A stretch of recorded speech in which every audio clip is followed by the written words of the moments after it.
My name is Atharva Suresh Jalihal, and today I will be presenting on the topic interpreting financial health using ratios and overview of derivatives. So these are the contents of today's presentation. First, we will look at the meaning and definition of ratio, understand what is exactly ratio, and then move towards objectives, importance, and users of ratios.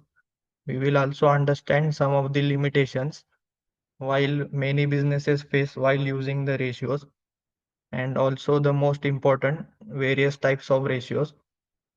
Adding to that, there are many portfolio based ratios. And after completing the ratio analysis part, we will move to overview of derivatives, understand its structure, uses, types, participants, and importance of derivatives. And we will also look on to some of the latest trends in the derivatives market.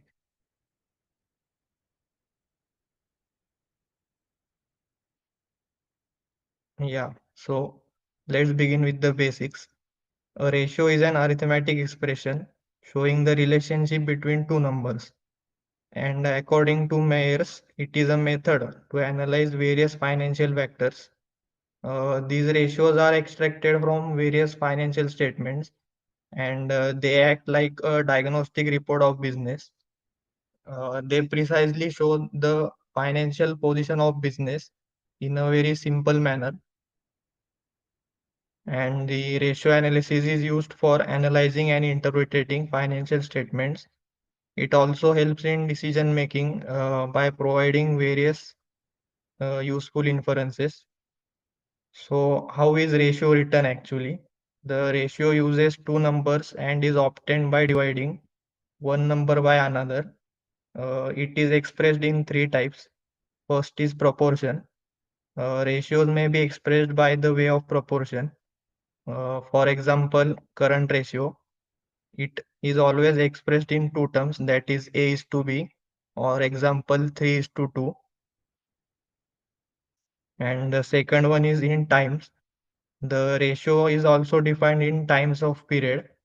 For example, the debtors turnover ratio is always expressed in times, such as 6 times or 2 times, etc. And the third one is percentage. This type of ratio defines the relationship between two numbers per 100. And for example, net profit ratio is always expressed in percentage comparing to the revenue or sales.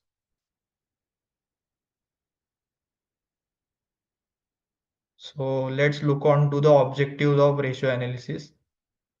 Ratio analysis helps in several ways, be it measuring profitability, understanding solvency, or comparing performance with competitors. It's a tool to interpret the financial health in a well-structured manner. So the first one is measuring the profitability of the business. Various ratios such as net profit ratio, gross profit ratio, and expense ratio can be used for the purpose of measuring profitability. Always investors look for profitable business before investing, and the simplest way they can analyze is using the ratios. So next one is measuring the efficiency. Operating ratios are calculated for the purpose of measuring the operational efficiency of business. They are used to analyze how a business is earning from their basic operating activities rather than its secondary activities. Next is defining the solvency of the business. Solvency ratios establish the total assets and total liabilities relation. It helps to check the whether the firm has enough assets to fulfill its obligation on time, and it is generally related to long-term solvency of the firm. Next is analyzing the financial status of the business. Fixed asset ratio and debt equity ratio come under this category. These ratios are used to determine the long-term financial condition. It is also useful for determining the financial status of the company. The current and liquid ratios are for short term and others are for long term. Next is performing comparative analysis. Ratios can be used for making temporary comparison between performances of the business. It is used for interfirm comparison. For example, comparing the ratios of MRF and Apollo tires, or it can be used for comparison with same firm for many 2 different years. The analysis helps in determining strengths and shortcomings of the business, and the business can take necessary steps to avoid future problems.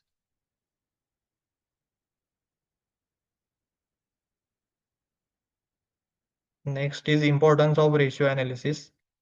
Ratio analysis enhances decision making, highlights strong or weak areas, and improves forecasting processes. For analysts and managers like it is an essential tool to convert raw financial data into actionable insights. So the first one is helpful in financial analysis. The ratio analysis helps businesses in assessing their financial standing. The business can take necessary steps according to that. It can be used for short-term as well as long-term financial analysis. The ratios are mainly derived from financial statements such as profit and loss account, balance sheet, and cash flow statements. Next is useful for locating weak areas. Ratio analysis can be used for finding areas of weakness such as high ratio of expenses or increase in the debt and taking remedial measures. We can also identify whether our interest payments are on time and we are making rightly and timely payments to our creditors. Next one is for future forecasting. Financial ratios can be used for the purpose of future planning and forecasting with the help of budgeting techniques. Next is interfirm comparison. Financial analysis with the use of ratios facilitates interfirm comparison by bringing their performance to the same scale. Hence, we can analyze in what year was our performance and we can take necessary steps to improve it further. Next is improved presentation of accounting figures. Ratio analysis always provides more meaningful figures by showing the relationship between different metrics. So it is easy to understand someone who does not have a proper financial background. She can just read the ratios and understand what is the relationship between those metrics. For example, an absolute profit figure such as 4 lakhs of profit, it does not say much or until unless it is presented in relation to the total revenue. So it always is shown in comparison with something. It offers information in a more comprehensive manner.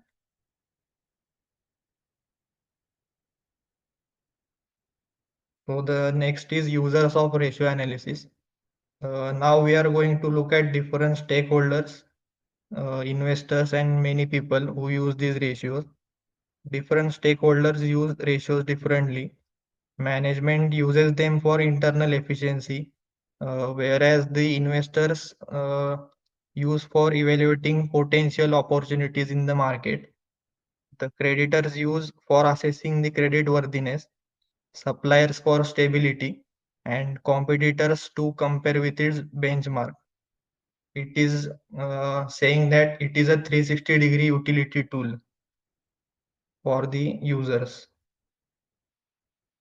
So the first one is management. The purpose the management uses for ratio analysis is to monitor operational efficiency, to make long-term strategic decisions, to identify areas needing improvement, or something loss making to the company. So how they use it basically, profitability ratios to analyze margins and returns, such as net profit margin or return on equity, and efficiency ratios such as inventory turnover to track how well resources are used by the employees or the workers. Next one is liquidity ratios. They use to analyze whether they are having enough cash or assets to meet its obligations. Now we see how investors use these ratios. The purpose of the investors to use ratios is to evaluate investment potential and performance, to compare companies across industries, and to take a view that how our competitors are performing. So how they use it basically, they use ratios such as earning per shares, P ratio for stock valuation, and to find out how much the stock is expensive or it is overpriced. Then they also analyze dividend payout ratio to evaluate the income from dividends. Next is creditors or lenders or banks. The creditors assess the credit worthiness and financial health of the businesses, and then they lend money to them. They also decide on granting loans and setting the terms. So how they use it basically, the debt to equity ratio to evaluate the capital structure of any firm, sorry, and the interest coverage ratio also is used to assess the ability to pay interest up to a certain time limit. Next is analysts and advisors.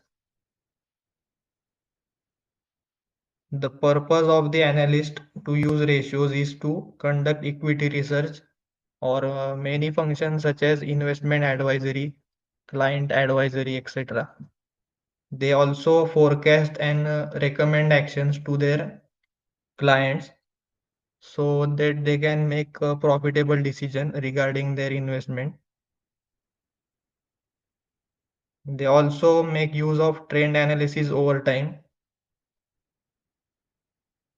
Next is competitors. The purpose of competitors is to benchmark and performance and understand the industry position of ourselves as well as our competitors. They also use return on assets, return on equity, and net margins ratio for performance comparison.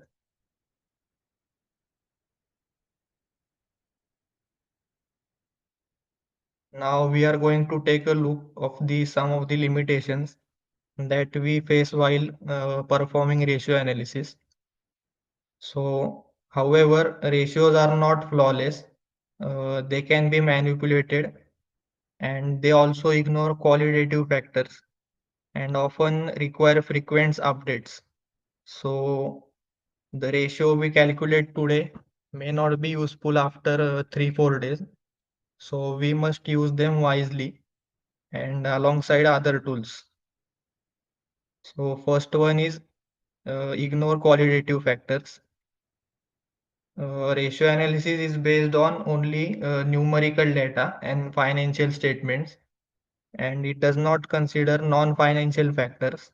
Example, brand strength, management quality, employee moral, etc. These qualitative factors significantly affect the business performance and future prospects, but are completely ignored in ratio analysis. So we can say that over-reliance on these ratios can lead to partial or distorted view of the company's actual situation. So other factors should also be considered. Second is manipulation or biasness. Financial ratios can easily be influenced by accounting choices, policies, and manipulation of data. Examples, changing depreciation methods or adjusting provisions or contingencies. And the tax payment also affects the profits of the company, due to which the numbers sometimes are not correct. It may present a misleading picture, which may divert stakeholders like investors. So the ratios are only as good as the financial data they are based on. If the base data is manipulated, then the ratios become unreliable. Next is requires frequent updating. So the ratios are based on historical data as explained now, which gets outdated quickly and especially in dynamic business environments. Examples, seasonal industries show fluctuating working capital. Mm, and also the sudden market shocks such as COVID-19 pandemic, the wars happening just now, render the past ratios irrelevant. Outdated ratios might not reflect current business health and might mislead the decision makers. So ratios should be calculated regularly, quarterly or even monthly. It will be good. Next is limited utility. Ratio analysis cannot be the sole tool for decision making. It is just a part of financial analysis. For example, we can say that ratios don't reveal fraud or internal inefficiencies. They do not take in consideration the internal problems of the company, and they don't tell you why something has changed. It just tell that it is changed. It doesn't explain the reason behind it. The critical decisions based solely on ratios might miss key strategic or market related issues. So it is better to use ratio analysis alongside tools like SWOT analysis, benchmarking, pastel analysis, qualitative assessment, etc. Thorough market research is also useful. And next is no fixed terminology. There is no universal standard for calculating certain ratios. Companies and analysts might use different formulas or different steps. So this can manipulate the expected results. Mm, For example, the EBIT or operating profit can be defined differently, but it is one and the only same thing. The ROCE versus ROI, return on capital employed versus return on investment, sometimes are used interchangeably, which is not correct. And sometimes the analyst also exclude the items like goodwill, deferred tax, etc. This makes it hard to compare ratios across companies or industries unless their calculation methods are identical. So always check the definition and basis used for comparing ratios from derived from different sources.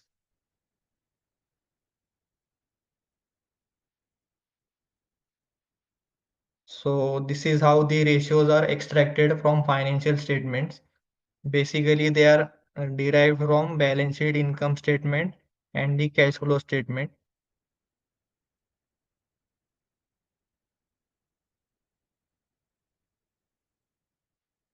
You may have a look at this chart.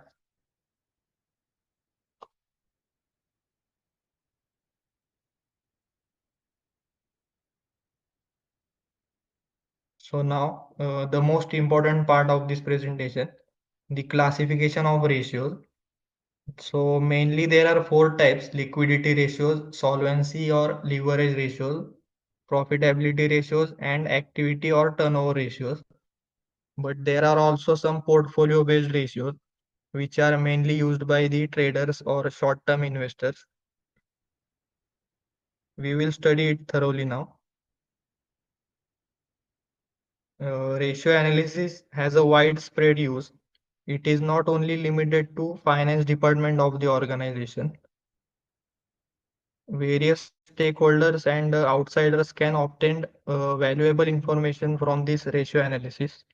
So the first ratio type is liquidity ratio. These ratios are used to determine short-term solvency of the firm. In other words, it analyzes the firm's ability to meet its current obligations. Liquid ratio, absolute liquid ratio, and current ratio are some of the ratios included in this category. These ratios are used for only short term. They should not be used for long term, otherwise, it will mislead the results. Next is solvency ratios. These ratios determine the extent to which an enterprise makes use of the borrowed money. Main ratios included under this category are debt to equity ratio, then interest coverage ratio, the proprietary ratio, and capital gearing ratio. These ratios help to determine the company's long-term solvency. Now, profitability ratios. Profitability ratios include gross profit ratio, net profit ratio, operating ratio, and many other ratios. These ratios calculate the overall performance of the business by using many what we say modules such as return on equity, market capitalization, or price to earning, which we call as PE.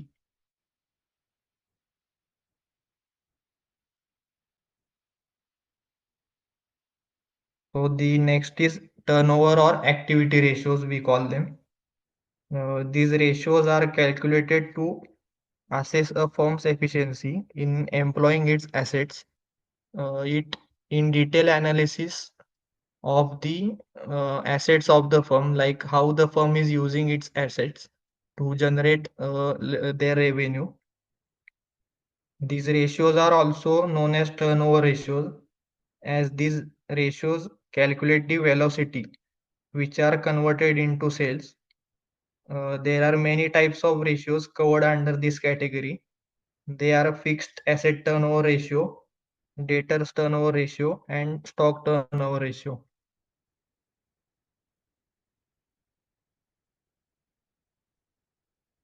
So now we will look to the sub ratios under the main four category.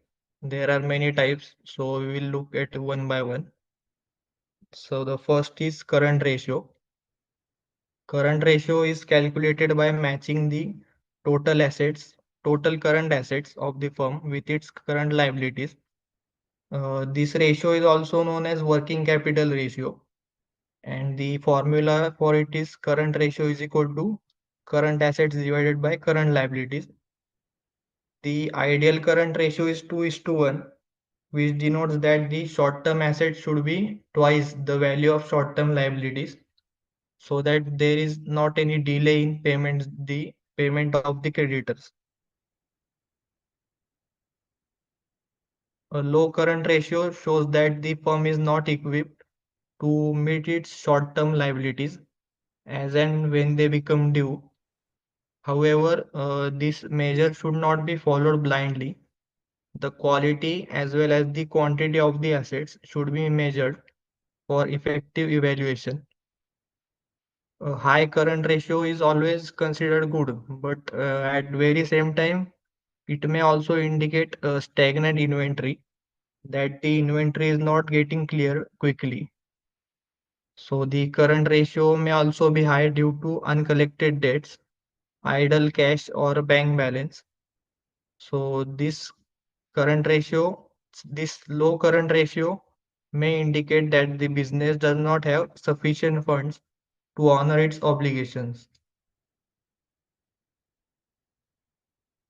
So this is how the current assets and current liabilities are classified. In current assets, we include cash in hand, cash at bank, bills receivables, very short-term investments or securities, the short-term debtors, stock or we call it inventory, then prepaid expenses and accrued incomes, the incomes which are confirmed but they are not received till the date.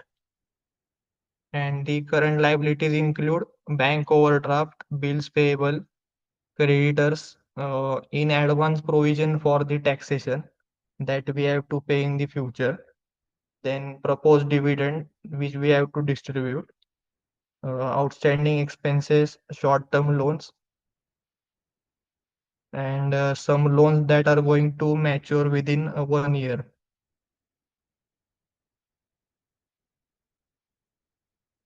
Now let's look on to quick ratio.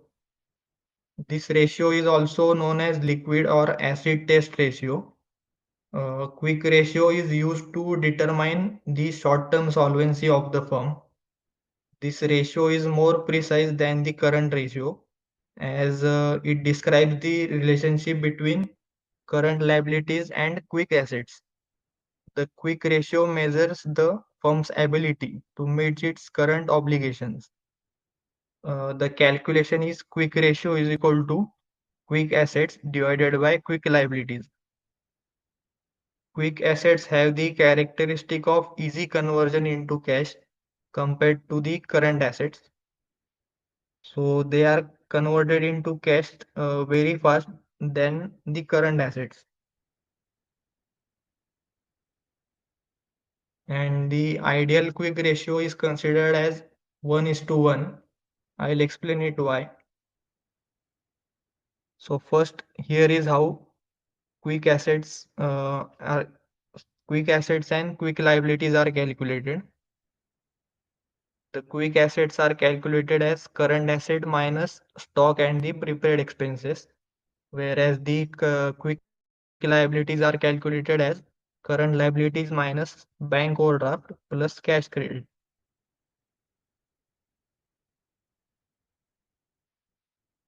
The quick ratio is considered to be better measure of short-term liquidity. This ratio is widely used by banks and financial institutions to analyze their loans, how many time is remaining to repay by the customers, and it should be used in conjunction with the current ratio in order to assess short-term solvency and financial soundness of the firm.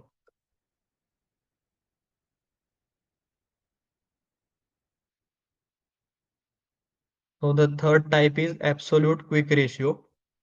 The absolute quick ratio shows the relationship between the absolute liquid assets and the absolute liquid liabilities.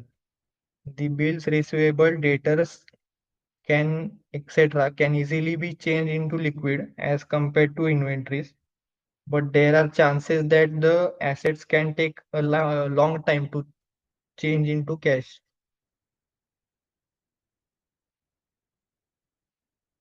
The objective of this ratio is to remove receivable from the current assets. This objective can be achieved by calculating absolute liquid ratio with the current ratio and acid test ratio. And the computation of this ratio is done by dividing absolute quick assets to absolute quick liabilities. Now we'll understand how the absolute quick assets and absolute quick liabilities are calculated. So considering the asset, it is cash plus bank balance plus marketable securities. And in case of liabilities, it just the current liabilities minus the bank overdraft.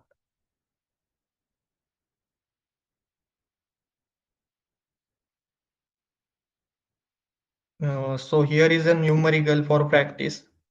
In this sum, we have to calculate the current ratio and quick ratio. So a small balance sheet is given of Ryan Limited in lakhs. And also we have to comment on the liquidity health of the company. So let's calculate it.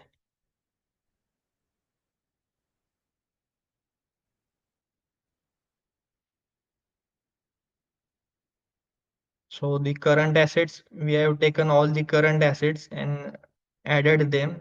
So the total we get is 3 lakh. And after calculating the current liabilities, we get their total 1 lakh. So current ratio is 3 lakh is to 1 lakh, that is 3 is to 1. And for calculating the quick assets, we have taken current assets total current asset, that is 3 lakh, minus inventory 1 lakh 10,000, and minus prepaid expenses, that is 10,000.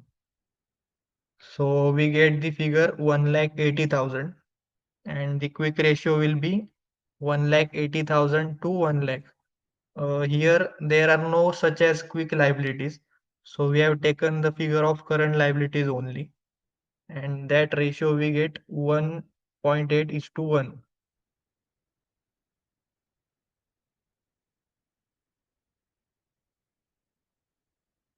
So here is the next numerical.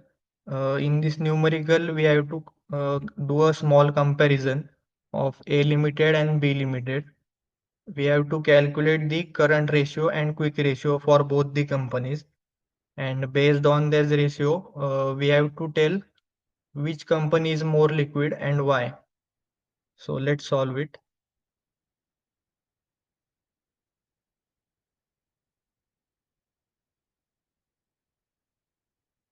So for A limited, we have calculated the current assets such as cash plus debtors plus inventory plus bills receivable plus prepaid expenses. So we get the total rupees 230. It is in lakhs actually. And the current liabilities are creditors plus bills payable plus bank overdraft. We get the total 125. So 230 divided by 125. The current ratio we get is 1.84 is to 1. Now the quick assets. For the quick assets, we have done that 230 minus 100. And for the quick ratio, quick assets, that is 120 divided by 110. That is we get 1.09 is to 1. And for B limited, we have done the same thing by adding all the current assets. We get the amount rupees 175. The current liabilities are 95, and the quick assets are current assets minus 50, that is inventory. We get inventory and prepaid expenses, so we get quick assets as 120. So calculating the current ratio, we get 1.84 is to 1. It is same as A. And while comparison and conclusion, we get to know that the current ratios are same for the both, and but the B limited has a quick ratio of 1.26 than A limited here. So we can conclude that B limited is more liquid in terms of near cash asset coverage of liabilities.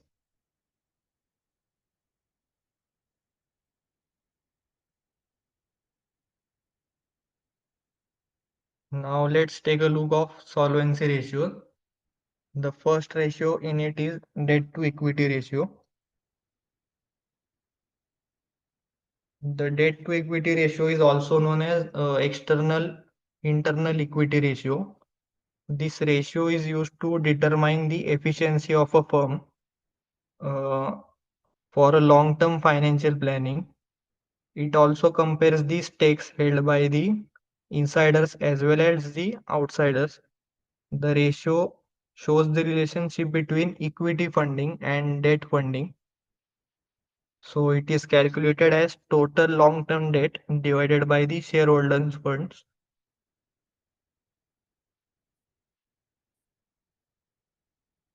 So this is how the long-term debt is calculated. We take the debentures, term loans, loans on mortgage or simply long-term loans, plus other long-term loans and redeemable preference share capital. And in the shareholders funds, we include equity share capital plus irredeemable preference share capital. So remember, here is irredeemable and here is redeemable. So not get confused.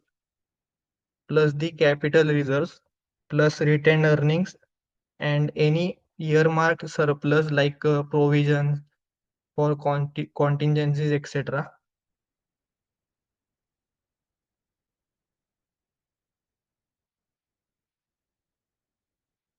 Now we will move on to proprietary ratio. This ratio establishes the relationship between proprietors funds and the total assets of the business. The main purpose of this ratio is to determine the sources of financing the assets. The main component here are shareholders funds and total assets. We divide them and we get the proprietary ratio. And as mentioned, higher proprietary ratio shows that the assets are mainly company's long-term solvency, means the maximum part of the assets belong to the shareholder funds.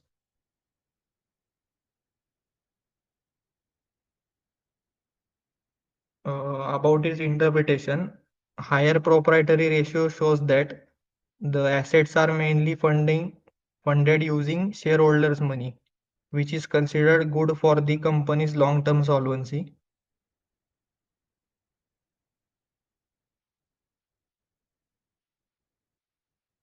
Now the interest coverage ratio. The interest coverage ratio establishes a relationship between interest on long-term debt and net profits before interest and taxes, which we also called as EBIT. It is useful for determining the capability of business in meeting its fixed interest obligation for its long-term loans or liabilities. So the net profit before interest and taxes is divided by interest on long-term debt. It is useful for determining the capability of business in meeting its fixed interest obligation. The obligations which the company have to compulsorily pay under 1 year or 2 year, we say. The high interest coverage ratio shows that the financial soundness of the business. That means that how many times the company is paying interest to the creditors or suppliers so that it can acquire huge amount of debt for its business operations. And low interest coverage ratio shows that the company is under high burden of debt. It also indicates that the company is unable to pay its debts on time. And interest coverage ratio of 1.5 or below indicates that the company faces trouble in meeting its interest payment obligations.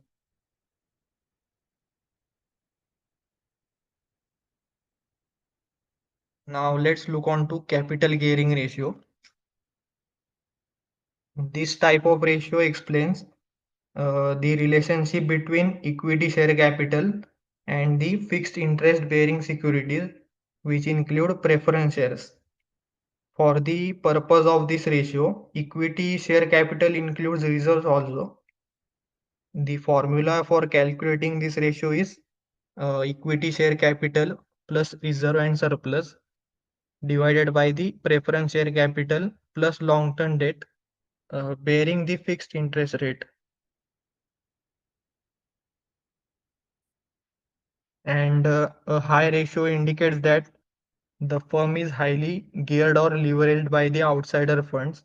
So in these cases, the outsiders can influence the decision making of the company. Similarly, if the ratio is low, then firm has a low leverage and can exploit better business opportunities.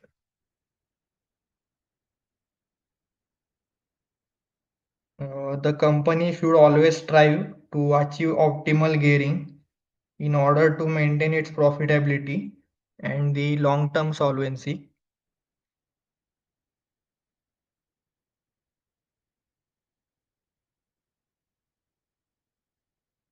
So here is a practical sum regarding the solvency ratios. It is a balance sheet and income statement summary of Metro Equipments Limited, and we have to calculate the debt to equity ratio, interest coverage ratio, and proprietary ratio. So the liabilities are given, assets and a short income statement data is given. So let's solve it.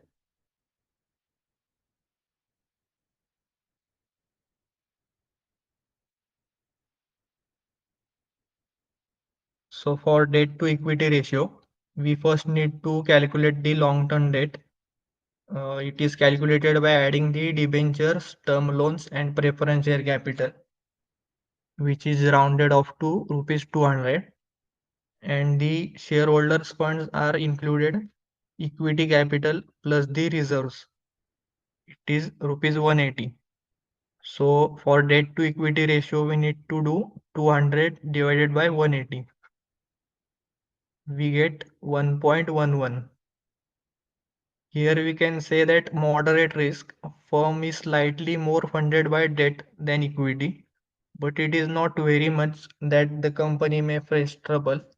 They can manage by increasing their sales in upcoming years. We can say that. Next is interest coverage ratio. For that, we have given EBIT and interest in absolute figures. EBIT and interest are given already.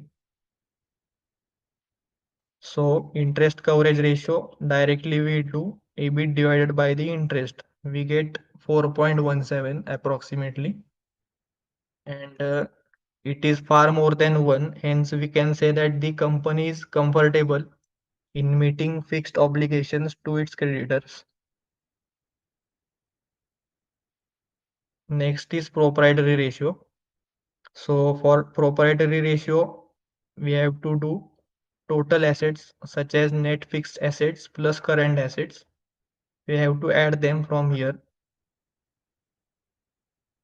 And then with the shareholders funds we have already calculated here.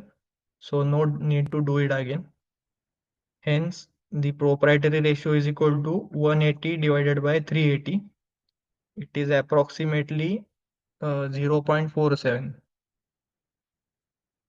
Hence, the 47% of the assets are funded by owners. We can say that it is not very good but medium healthy solvency.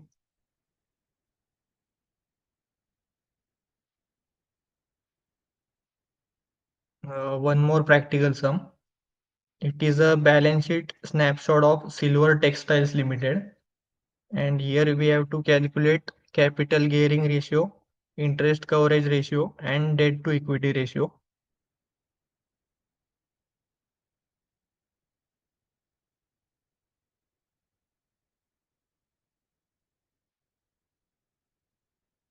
So for capital gearing ratio, we need two things: equity share capital reserves and the preference share capital and long-term debt for the denominator. So here fixed cost capital is debenture plus institutional loans, which we can consider as long-term loans, and the preference capital is given. So by adding all these three things, we get rupees 140. And for equity shareholders funds, we have equity plus reserves only. So it is rounded off to 90. And hence the capital gearing ratio, this will be in the numerator and this will be in the denominator. We get the capital gearing ratio 0.64. And this we can say that indicates high payment of fixed cost capital. Now the interest coverage ratio. For the interest coverage ratio, the EBIT and interest are already given. But in many cases, we have to calculate it. Here it is directly given. So we get the interest coverage ratio as 3.2. We can say it is fairly safe, but not highly comfortable. The company needs to improve it nearby 4 to 5. Next is debt to equity ratio. The long-term debt is debentures plus loans. Here, debentures plus loans. So the total long-term debt we get rupees 130, and the equity base we have already calculated, that is 90. So the debt to equity ratio will be 130 divided by 90. It is approximately 1.44. It is above 1, and we can say that there is slight financial risk due to a high leverage. It needs to be reduced in future.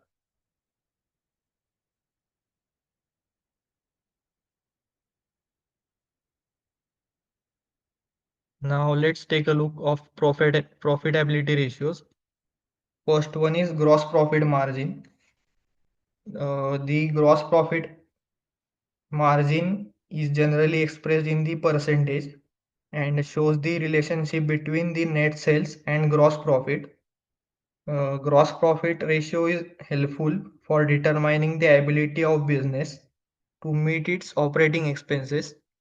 Like it is a basic measure that after deducting the cost of goods sold from the net sales, how much remaining in company's hands.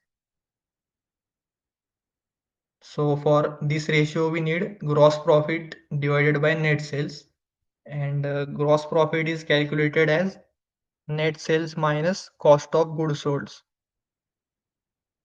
Generally, cost of goods sold is given in the balance sheet. If it is not given, then we can calculate by adding the opening stock plus purchases plus direct expenses, and reducing the closing stock if any.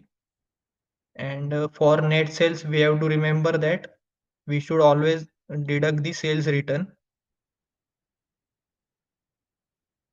and a higher ratio means, obviously it means better production efficiency and pricing. And when we talk about margin, it is always calculated on sales. It may be any ratio. If margin is mentioned, that means the sales will be in denominator because it is calculated in relation with net sales always.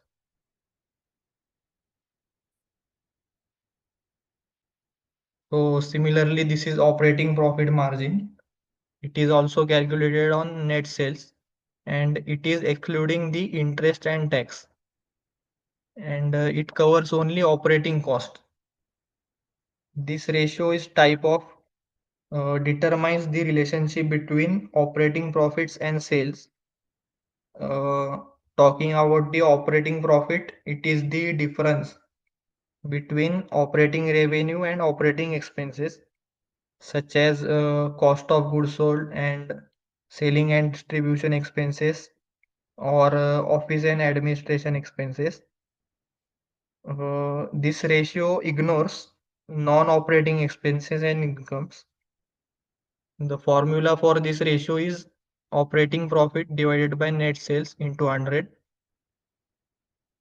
So this is how operating profit is calculated.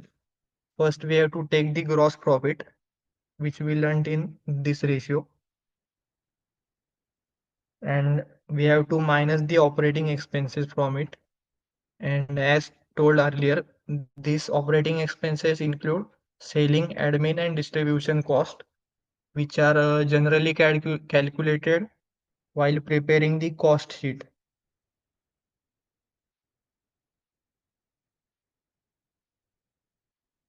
Now, net profit margin.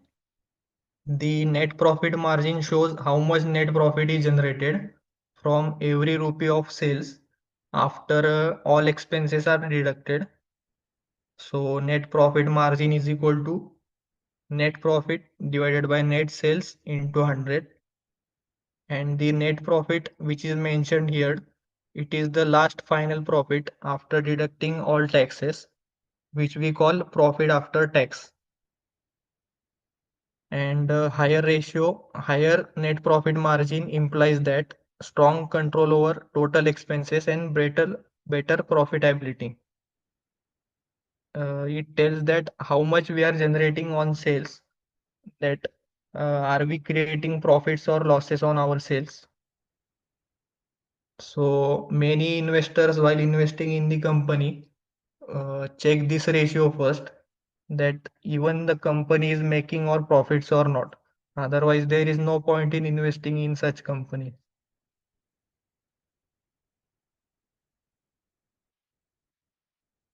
Now, next is return on equity.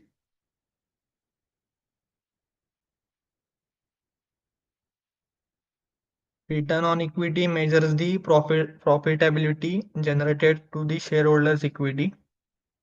It shows that what will the shareholders get from the net profit. It is net profit divided by the shareholders' funds into 100.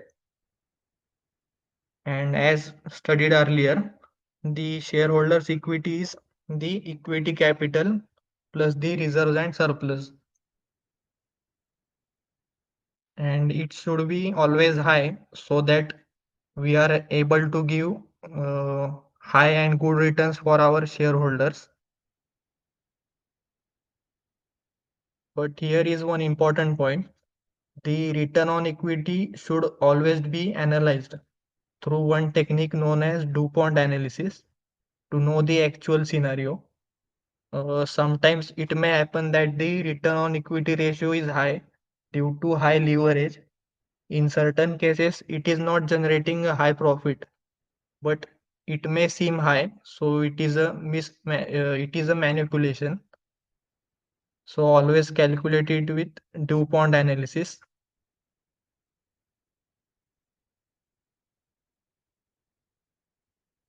Now, return on capital employed. The return on capital employed measures how efficiently company generates profits from its total capital, including both equity and debt.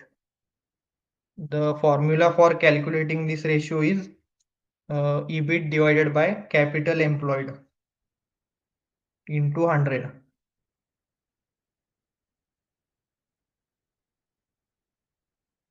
To calculate the capital employed, we need to consider the total assets minus current liabilities and or any other equity plus non-current liabilities. Higher return on capital employed ratio indicates better utilization of capital to generate the profits.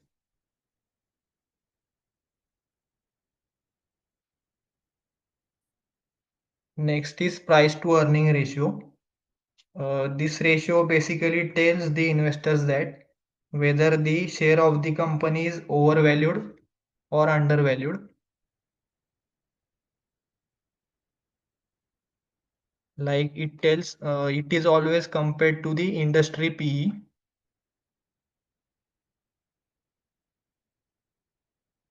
and it tells how much the investors are willing to pay for rupees 1 of earnings of the business, and it always reflect the market expectations and valuation. So it is calculated as market price per share divided by earnings per share. You can also calculate it using market capitalization divided by the total net profit.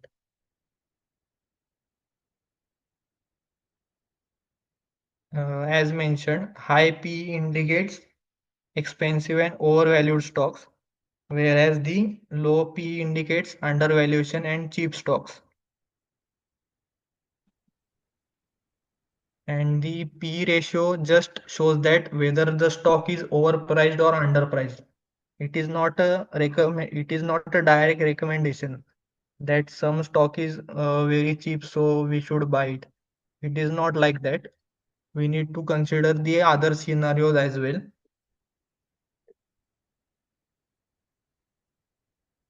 Next is earnings per share. Earnings per share indicates how much profit is available to equity shareholders for every one share held by the shareholder. It is calculated as net profit after tax divided by the number of shares outstanding of the company. The higher EPS indicates better profitability per share, and obviously if the shareholder is holding large amount of shares, he will be in the position to get higher EPS. It is also useful for comparing the performance over years or between companies, that how much they are earning per share after deducting all their taxes and their net profit.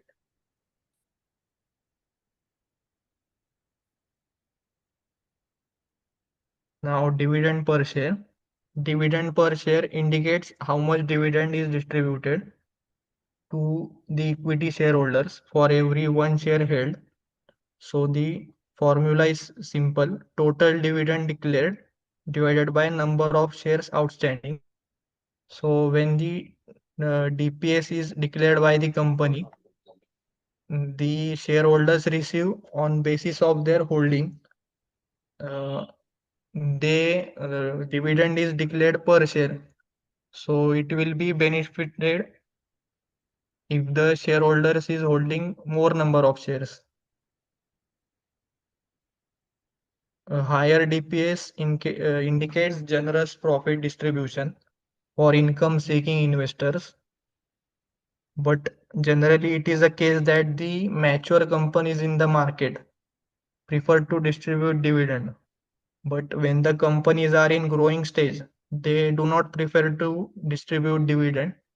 Rather than they think that they should reinvest those profit in their business so that they can do better with that profit instead of distributing it.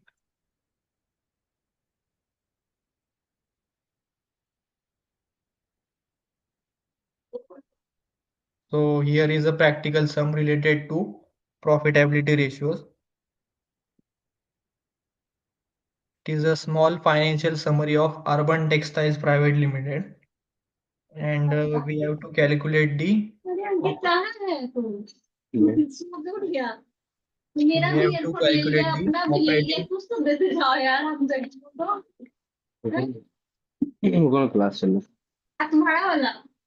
we have to calculate the operating profit margin, net profit margin, return on capital employed, and earnings per share.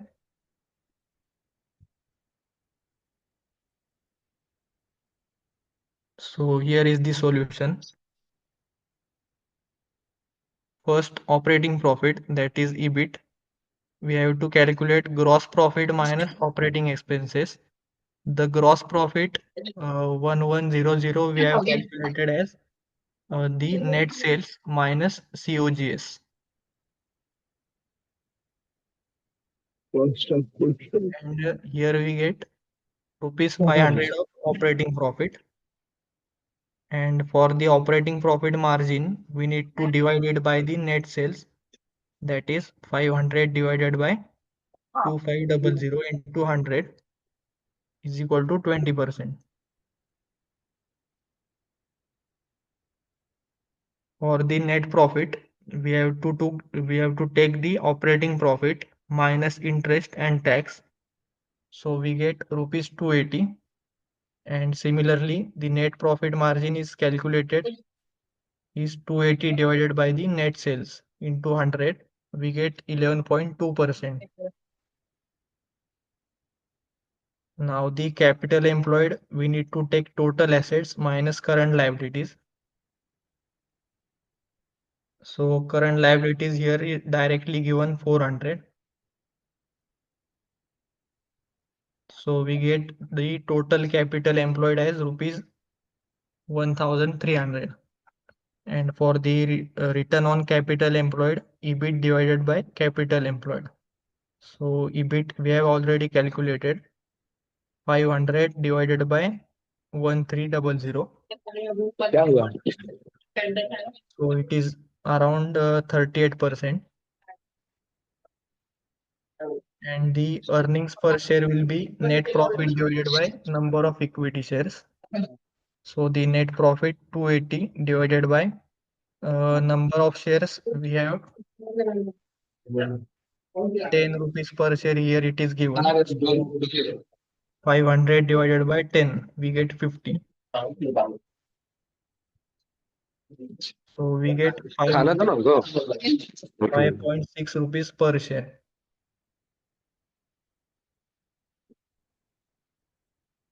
Now another practical sum.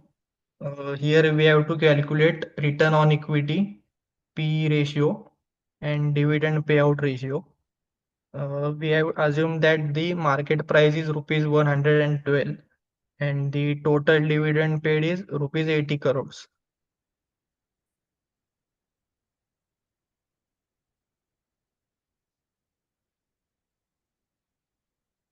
So here is the solution. First EBIT, it is our sales, that is revenue minus cost of goods sold minus operating expenses and minus depreciation. So our net sales is 1800 बस. and deducting the other expenses we get rupees 380 crores. After that, net profit after tax, we get EBIT minus interest minus tax is equal to, after deducting all these we get rupees 230 crores. And for ROE we have to do net profit divided by shareholders funds. So net profit divided by shareholders funds is this total equity 800. It comes to 28.75%. Now the EPS. For EPS we have to do net profit divided by number of shares, that is 230 by 2. We get 115 rupees per share. So it is a good amount of earning. Now P ratio. For P ratio we need to do market price divided by EPS is equal to 112 by 115. So it is around 0.97. So it is under 1. And the final dividend payout ratio is total dividend, which is assumed that 80 crores divided by the net profit 230 crores, we get 34.78%.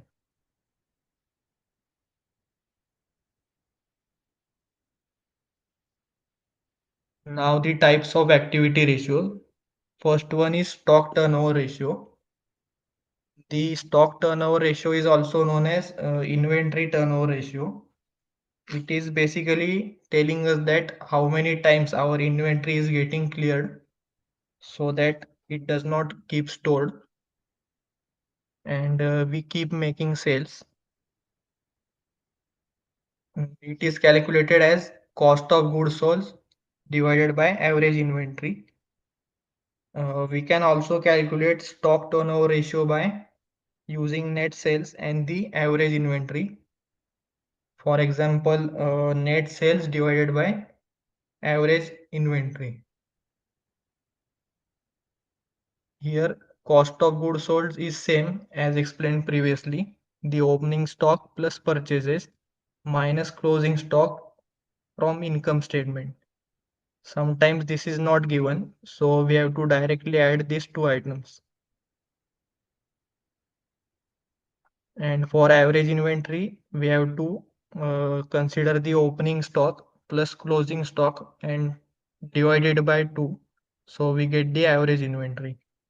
And higher ratio means higher inventory management. It says that the company is consistently clearing its inventory. Now debtors turnover ratio. This ratio is also known as ratio of net sales to gross receivable, or also known as debtors velocity. The ratios shows the relationship between average accounts receivable and the net credit sales. It is calculated as net credit sales divided by average trade receivable. And net credit sales we get the total sales minus the cash sales. And for the average trade receivables, we have to take the opening debtors plus closing debtors plus if any bills receivables are there, we also have to take it and divide it by 2. And higher debtors turnover ratio means faster recovery of credit from our debtors for better cash flow management. And similarly, low ratio may point to poor collection of credit and which may lead to short-term liquidity problems.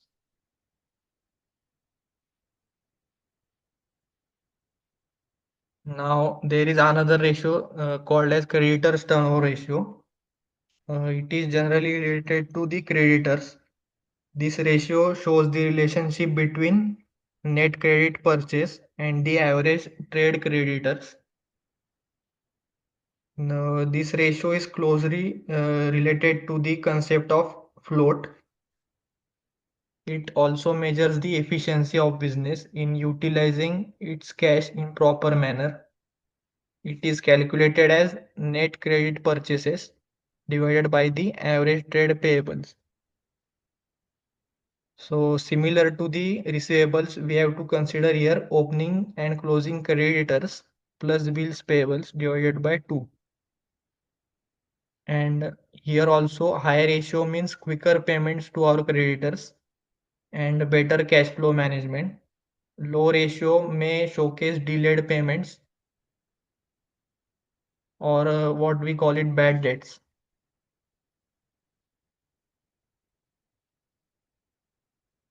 Now working capital turnover ratio.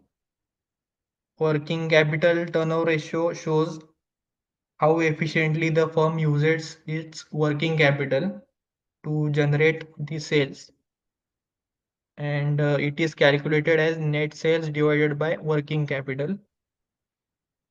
The ratio explains the number of times working capital was turned over to generate the given sales volume during a certain time period, and the working capital is current assets minus current liabilities. Here also the high ratio means efficient use of working capital. This ratio should not be negative as it may indicate idle current assets or indicate some liquidity issues. Now the total assets turnover ratio.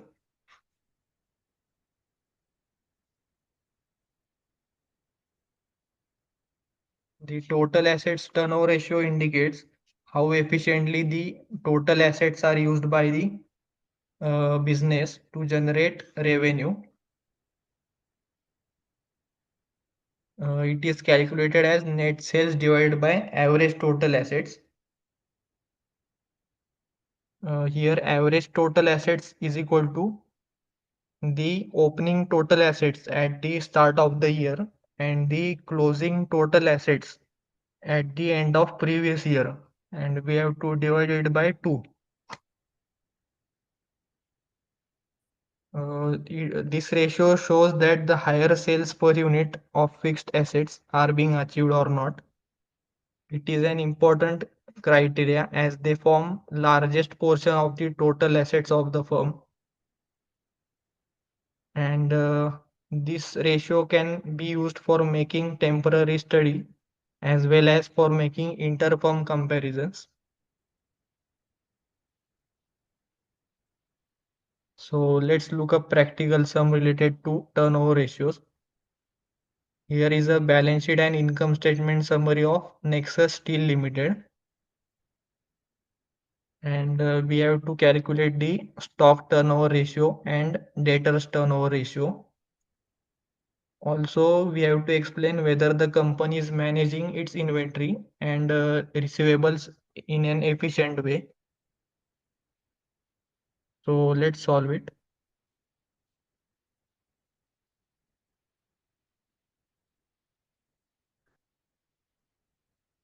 So stock turnover ratio.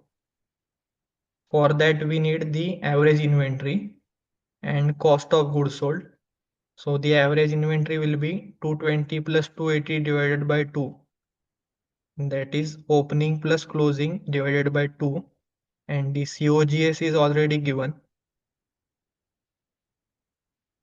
So 1800 divided by 250, the average inventory, we get 7.2 times. It means that in a year, the inventory is revalued 7.2 times or 7 times. Next is debtors turnover ratio. For that, we need net credit sales, which will be get net sales minus cash sales. So net sales minus cash sales. And average trade receivables will be addition of this and divided by 2. Opening debtors, closing debtors and bills receivable divided by 2.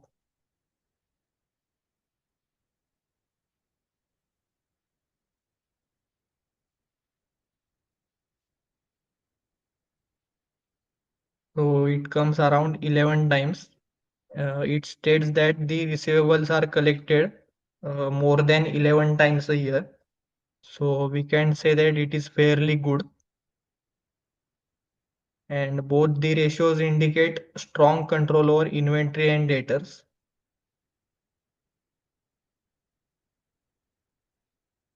Now the second sum. Here we have to calculate the working capital turnover ratio, creditors turnover ratio, and the total assets turnover ratio. So we have given a financial data of Stellar Textiles Limited. So for working capital, we have taken current assets minus current liabilities. We get rupees 200. And for working capital turnover, we have done 1800 divided by 200. It comes to 9 times. Yeah.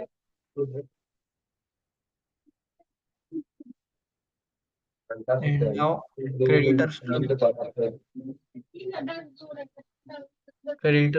ratio.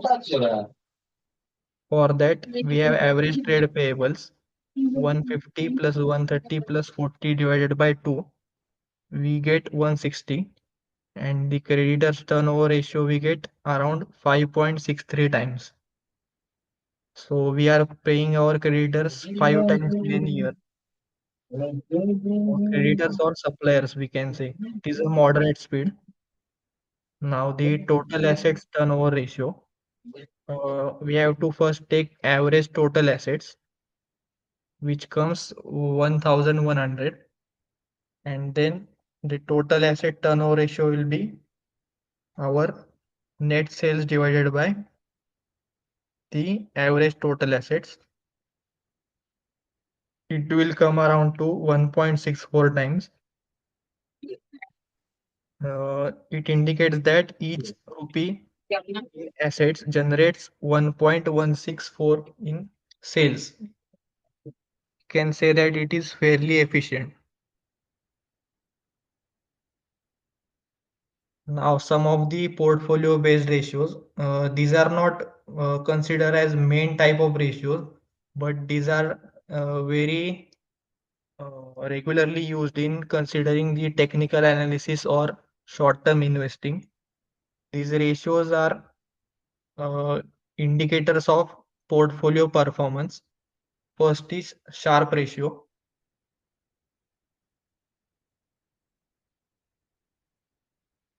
So the Sharpe ratio measures the excess return per unit of the total risk, that is standard deviation. It is calculated as portfolio return minus the risk-free rate, which we get from the government websites, divided by the standard deviation. A higher Sharpe ratio indicates better risk-adjusted performance. It is useful for comparing portfolio that are not perfectly diversified or not perfectly adjusted. It assumes that all types of risk, systematic and unsystematic both. So in this formula, R stands for average return, RF means risk-free return, and divided by the standard deviation.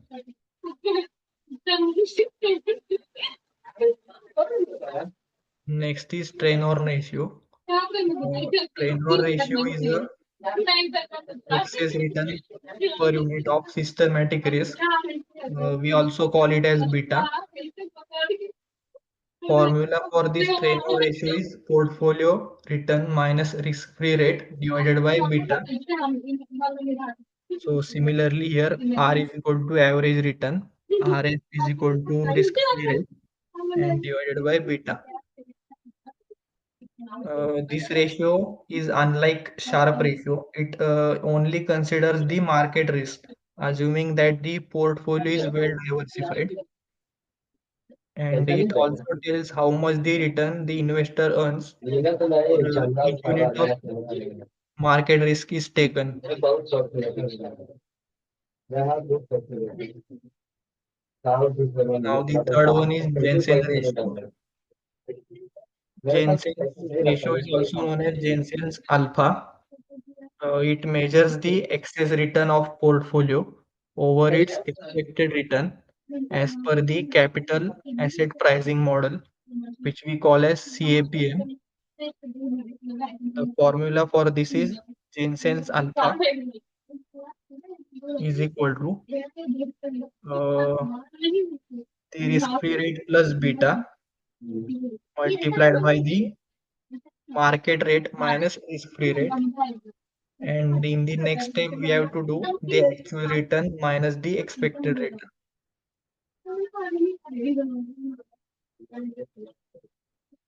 Now let us solve some numericals.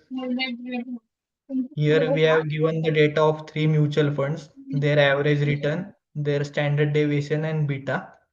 We have to rank them on based on their performance, and we have to calculate the Sharpe's measure and Trainor's measure, and we have to assume the risk-free return as 10%. The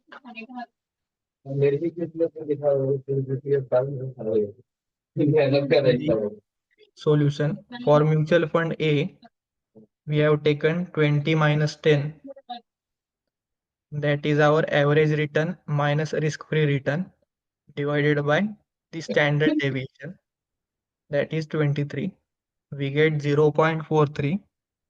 Similarly, we have calculated for B and C, and for the Trainor ratio, we have taken the RM minus RF. We have already calculated as 10, but here we divide it by beta, that is 0.80. Similarly for B and C, so we get that the Sharpe ratio is highest for B, whereas the Trainor ratio is also highest for B. Hence, we can conclude that the mutual fund B is best performer based on both the Sharpe and Trainor's measures. Now another problem. Here also there are three mutual funds, and we have to evaluate the portfolio performance using Sharpe index and Trainor's index. Here the risk-free rate is assumed as 8%.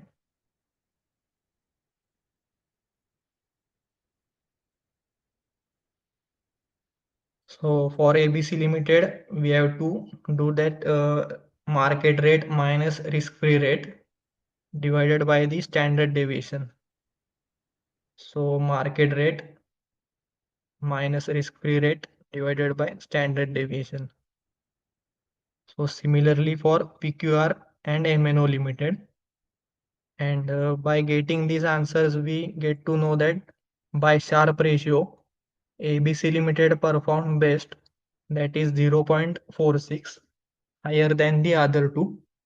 And by Trainor ratio, systematic risk, also here ABC Limited is ahead, that is 7.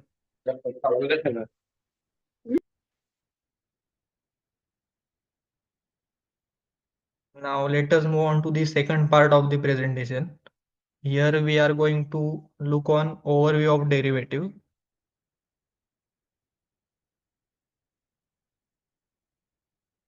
So what are derivatives? Derivatives are contracts whose value is derived from underlying assets like stocks, bonds, or commodities. They are widely used in hedging and speculative trading. In simple words, we can understand through this image. Here, the underlying asset is the wood and the derivative is the bench. If the prices of the wood rise, also the prices of the bench will rise. So there is direct relationship between these two. And we have to remember that derivatives is actually a contract, not an asset, but it is based on asset.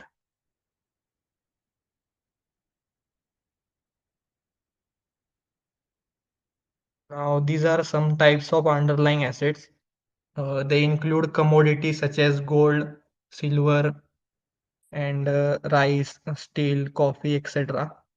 Stocks that we generally held shares of companies, the government bonds, indices such as Nifty 50, PSC, Sensex, etc., and ETFs and currency. This includes foreign currency also.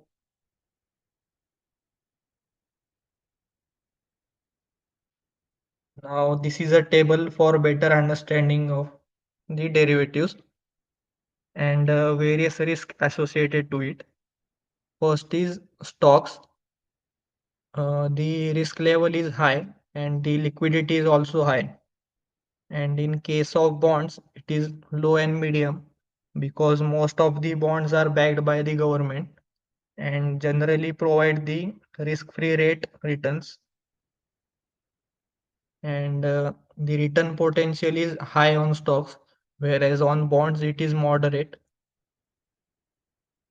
In case of indices, it is a collection of stocks representing a market, not a sector.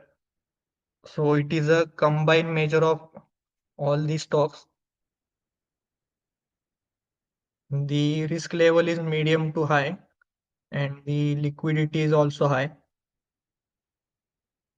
Talking about the foreign exchange, here risk is also high, liquidity is very high, and the return potential can sometimes be speculated because it is dependent on the global affairs and the regulatory bodies of shares is SEBI, SEC, etc. Bonds are regulated by central banks or the RBI, and here indices are also coming under the SEBI only. Now, ETF and commodities. ETF are investment funds that track indices or commodities or sectors. The risk level is medium, whereas the liquidity is high, and the return potential is also moderate to high. For example, S&P 500 or ETF or Invesco Triple Q, etc. In commodities, these are actual physical commodities traded in the market. The risk level is high and the liquidity is medium. The return potential may be high, but it is dependent on demand and supply. So we cannot analyze it thoroughly. It includes gold, crude oil, coffee, steel, etc.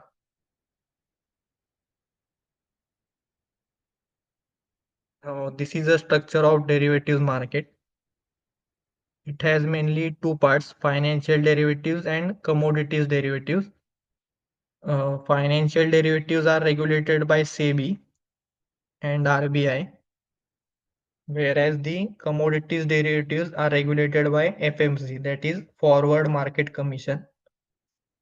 And the stock exchange further divides it into equity future and carry forwards, whereas the currency forwards are options and forwards.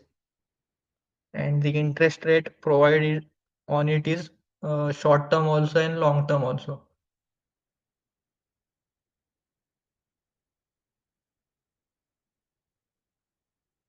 Now let us understand why to invest in derivatives. Derivatives are used for risk management, price discovery, arbitraging and hedging. Now, first, derivatives play a key role in risk management. They allow companies and investors to hedge against some unfavorable movements in prices. It may be currency interest rates or commodity prices. For example, an exporter can lock in future exchange using currency rate to protect their revenue. Second is price discovery. Since the derivatives markets are forward looking and are based on future transactions, the prices of futures and options reflect the market's expectations of future prices. This assists businesses and policymakers in making some informed decisions. Now, the third is hedging. Hedging is basically reducing or transferring of risk. Uh, in hedging, the farmers or oil companies or banks and even some airline companies use derivatives to protect against sudden market volatility as the contract is previously made, so the future market changes do not affect the contract. And fourth one is arbitrage. Arbitrage is profiting from different prices from different markets. For example, a person buys a stock on BSC and sells it on NSC. The return may not be very high, but sometimes marginal return is also useful for some investors. In summary, derivatives aren't just for speculation. They are very essential tools for managing the financial exposure, and they also ensure the smooth functioning of modern financial markets. Now we will have a look onto types of derivatives. So basic, there are only four types: options, futures, forwards, and swaps.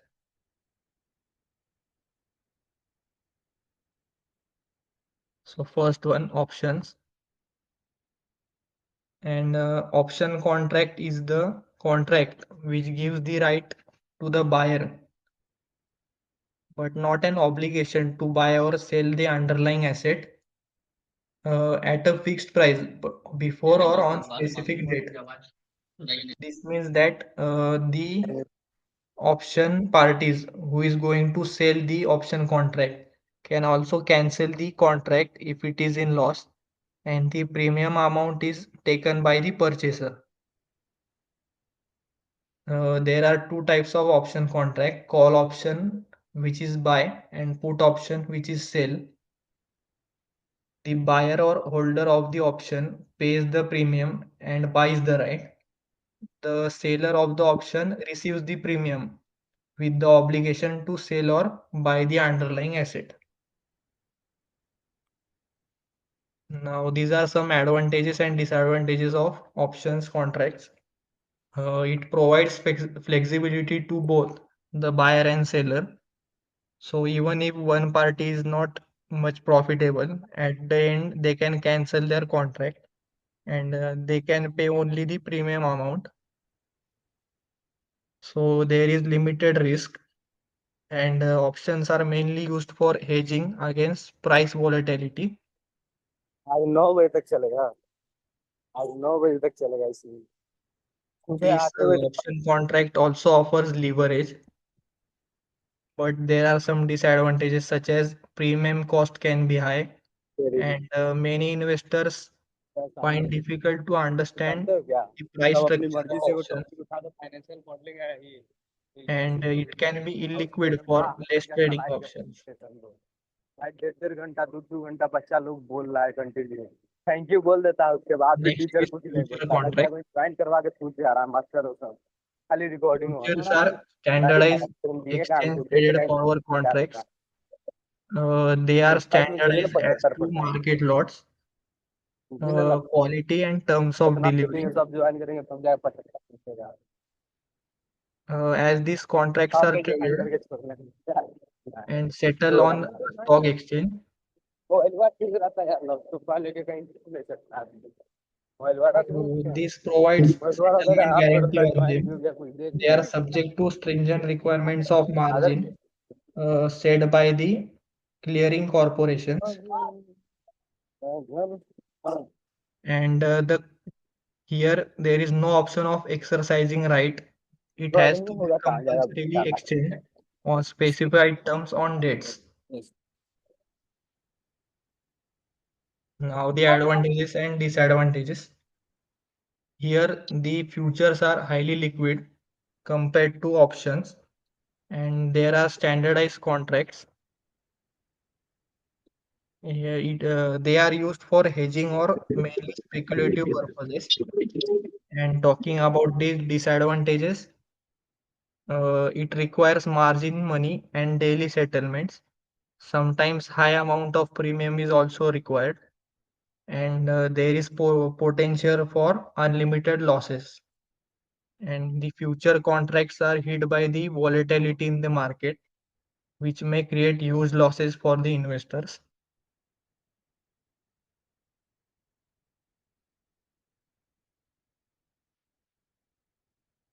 Now the forward contracts.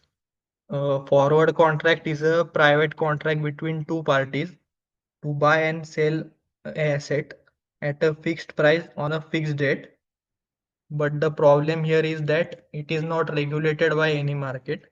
It is a completely private transaction and there is no daily settlement. It is only settled at maturity. It is commonly used in foreign exchange and commodity markets.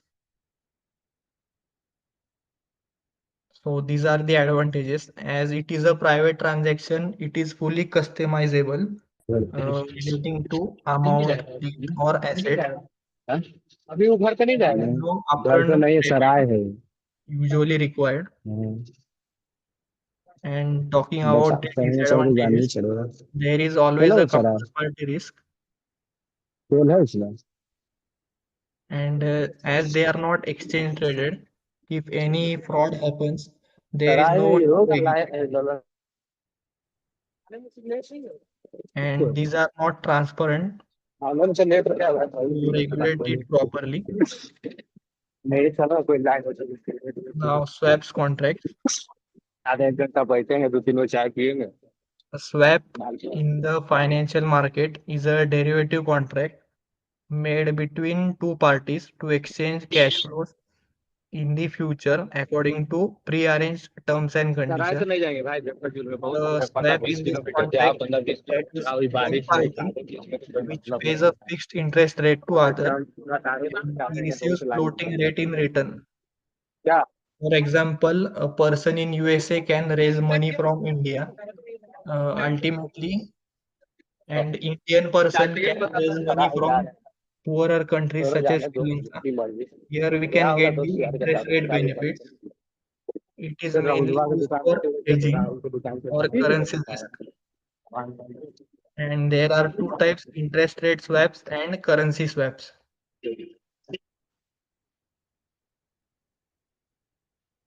So these are the advantages of swaps. They are tailored to meet specific financial needs. They help in interest rate or currency risk management. They give a benefit of raising money through cheap modes for the investors, and they are widely used by corporates or banks for asset liability management. Disadvantages. These are also OTC contracts. These are complex to understand and they are generally not regulated by the government and hence they are not easily tradable. Swaps contracts are rarely traded.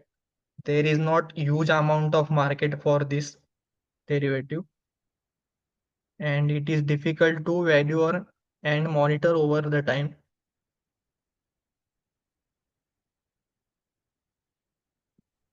So these are the three participants in the derivatives market. First one is hedgers, second is speculators, and third one is arbitrageurs. Hedgers are those who invest in multiple assets so that their risk is diversified and they can reduce the potential loss, if any.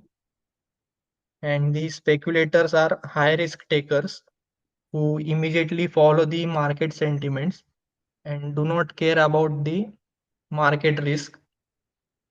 They take calculated risk based on future predictions and are always profit oriented.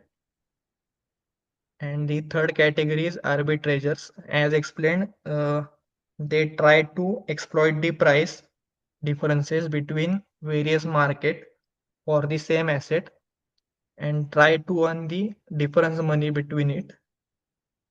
These help to equalize the prices and restore the market efficiency.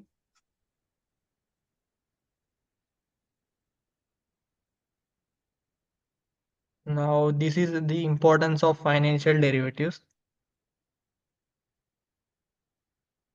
First, they are crucial for hedging foreign exchange risk, mainly for companies involved in international trade.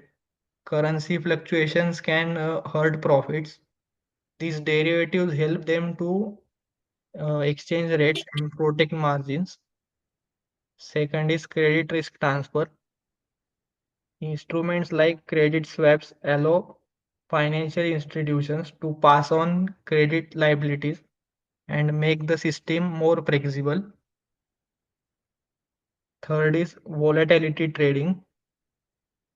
Traders and institutions can benefit from the market and the fluctuations without directly owing the underlying asset. They can easily transfer it to someone else. Fourth one is asset creation. By offering exposure to new markets or asset classes, the derivatives require upfront investment in the actual assets. And lastly, the interest rate risk management. Institutions with fixed or floating liabilities use derivatives to balance the interest rate exposure. So overall, the derivatives act as the shock absorbers of the financial world. Now, this data is related to latest trend in the Indian derivatives market. India's derivative market are evolving rapidly. The NSE leads in derivatives volume. The SEBI and exchanges are emphasizing on better regulation, margin systems, and better control over the market participants. Recently, India has become one of the largest derivatives market globally, especially in the terms of volumes of options traded on the NSE exchange. We are also seeing the introduction of weekly and even daily expiry options, which offer more flexibility and have a huge participation recently. Going forward, we can expect a growth in newer products like commodity options, interest rate futures, and increased use of AI-driven trading strategies. Summarizing, India's derivative market is expanding rapidly, but uh, one have to remember that it is also maturing with better regulations, awareness, and technology integration.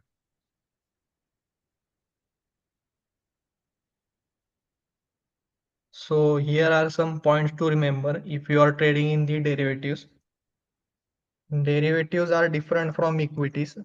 They need lot more understanding and research. So they are very complex to understand and one should not directly trade in derivatives. She should first invest in low risk instruments such as equity shares or mutual funds. They are not low risk, but comparatively to derivatives, they are low risk. Understand the risk and market dynamics involved in derivative trading. Uh, if you require help, take a qualified professional for a better guidance. And before commencing trade, you should always understand the charges, hidden charges, what we call, including the brokerage commissions and some other fees. so that it will not impact our profit. And also check that the derivative instruments are guidelines issued as per the SEBI and exchange. Ensure all your trades are conducted under your unique client code. Do not share important passwords or receipts or derivatives with others unless necessary.